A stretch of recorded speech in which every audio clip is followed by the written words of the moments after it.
into turn 1. So let's run you through the starting order for qualifying heat 2, groups B and C for the Junior Max contingent.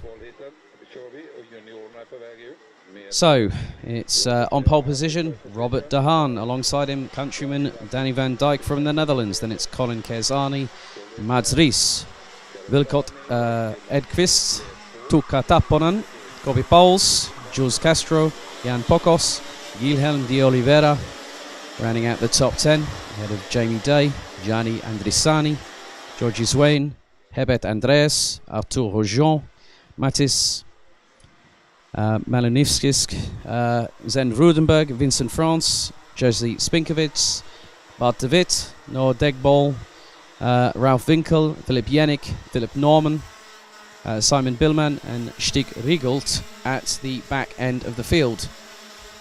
So 7 minutes plus an additional lap to decide the conclusion of what we are classing as race 4. So it's qualifying heat number 2 for the Junior Max division, groups B and C. And then the final heat this afternoon for the Junior Max division will be heat 3, groups A and C, taking place at around about 4:30 local time.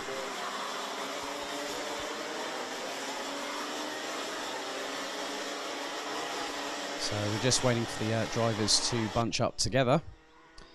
So on pole position on the right hand side of the track will be Robert de Haan from the Netherlands, and alongside him will be Danny van Dijk. So it is a Dutch front row. So drivers needing to make their way into their relevant grid positions. Looks like Wilcot Edqvist might be slightly out of position there, I'm not too sure, as we've got one driver trying to catch up with the rest of the field. Revs rise, and we head off into turn number 1 for the first time of asking. And de Haan has got the whole shot, but with him is Danny van Dijk, countryman from the Netherlands, heading down into turn number 3 for the first time.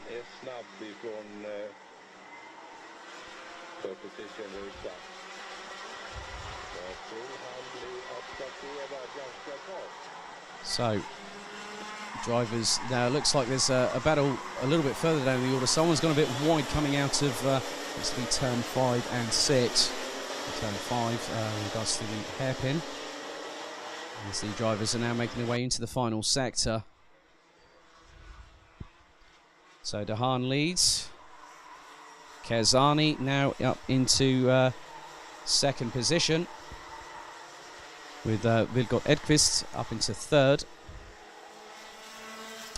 And it looks like Philip Yannick was unable to make the start. So Kobi Pauls now up into 4th place, having started from 7th.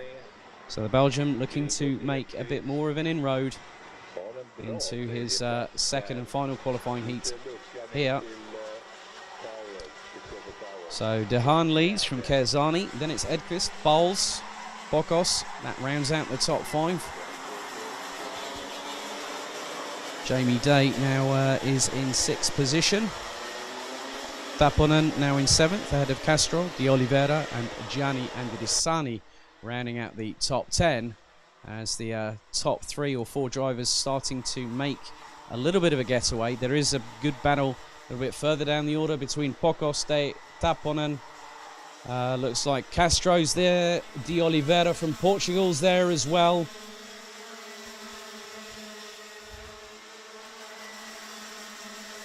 So Malinovskis now down in 14th position, as Rojon and Rudenberg go up into 12th and 13th places respectively.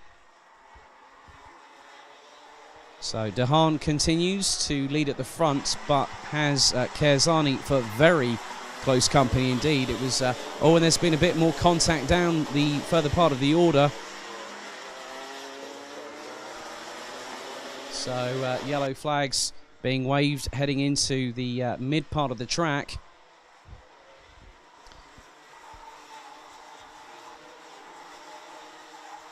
So I've got a feeling that might be Malinovskis that has become an unfortunate retiree there. But de Haan is still keeping the gap pretty much the same between himself and Kerzani, as Pauls is trying to close on Edqvist for third position. Behind them, Pokos is being pressurised by Day. That is for fifth, with Taponen, De Oliveira in close proximity, as well as there's a nice move going into turn 6. I'm just wondering who that might have been. That might be Castro that's just lost out to Andreas in the 376. So leaders coming around into the final couple of corners here at Kristianstad. 3.5 minutes plus an additional lap to go here in the second Junior Max qualifying heat. Number 2, B and C groups are in battle. So yes, it was Andreas that got past Jules Castro for position. So Herbert Andreas in the 376 now up into 9th place. And at the front, it's pretty much been even Stevens between Dehaan and Kerzani for the lead of the race. And looks like also Mads Riis was involved in that tangle as well, the 399.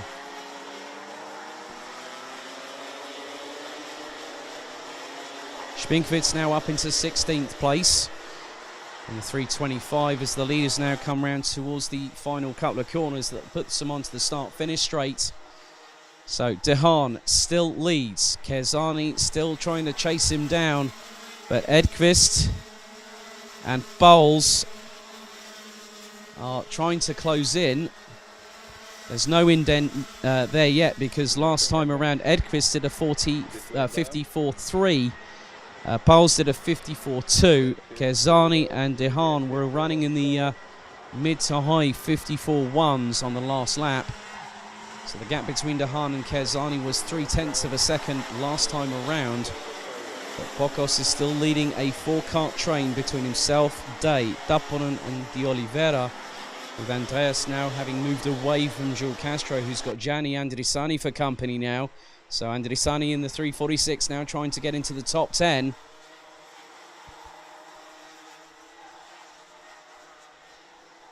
As there's a nice change for position there, but someone's trying to get the switch back. And it was the 307 of De Oliveira that deposed Taponen of 7th position. So nice clean overtake on the final corner from the Portuguese driver. And De Oliveira started in 10th place when we went green just under 6 minutes ago. We are fast approaching the last 60 seconds, plus an additional lap of this race. With Dehaan still coming under increased pressure from Kerzani. And there was a move up the inside. One driver has just lost out significantly there. And it looks like De Oliveira, I think, has managed to barge his way past into 5th position. Yes, he has. De Oliveira now up into 5th. So great. Oh, and there's been contact and someone spun out of the final corner. And it looks to be Day in the 342s just dropped down the order dramatically. So Jamie Day loses out there as the top 4 are pretty much together. 25 seconds on the clock. So De Oliveira started 10th, now in 5th. But meanwhile at the front, this is the battle that really needs to be concentrated on now, because Kerzani has got not just Dehaan, he's got Edqvist, who was almost passed there by Kobe Pauls. So the top 4 literally line astern. Last time around they were just under 6.5 of a second apart.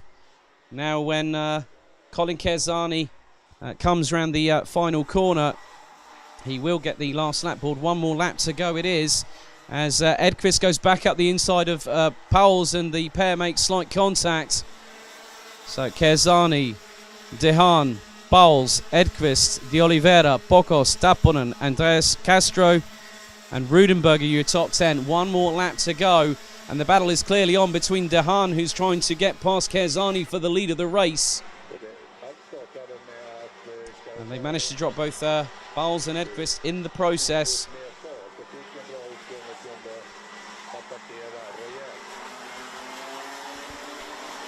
So they're coming in, they've just entered into the final sector.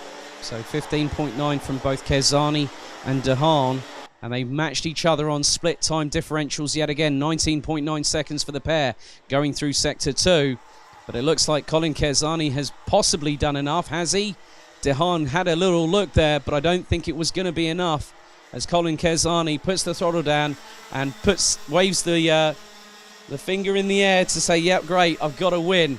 Nice work by Colin Kerzani, who takes it by 0.2 of a second, with Robert De Haan having to try and do his best to get past, but couldn't quite muster it in the end, with Kobe Pauls from Belgium rounding out the top 3, with Edqvist, De Oliveira, Pocos, Tapponen, Andreas and Castro, with Rudenberg rounding out the top 10. So without further ado, let's run you through the finishing order for the second Junior Max qualifying heat. Number 2, groups B and C. So it was Colin Kerzani from the Netherlands that took the win ahead of Robert De Haan, with Kobe Pauls in third ahead of Wilgot Edqvist. Guilherme de Oliveira from Portugal rounds out the top 5 ahead of Jan Pocos. Tuukka Tapponen, Herbert Andreas, Jules Castro, Zen Rudenberg, Gianni Andrisani, who ended up 11th ahead of Ralph Winkel, Vincent France, Josie Spinkovits, Georgie Zuane, Jamie Day, who had that contact that put him way down the order. Danny Van Dyke down into 17th ahead of Norman, David, Degbol, Rielt, Billman, Rojon, Malinovskis, Ries and Yannick.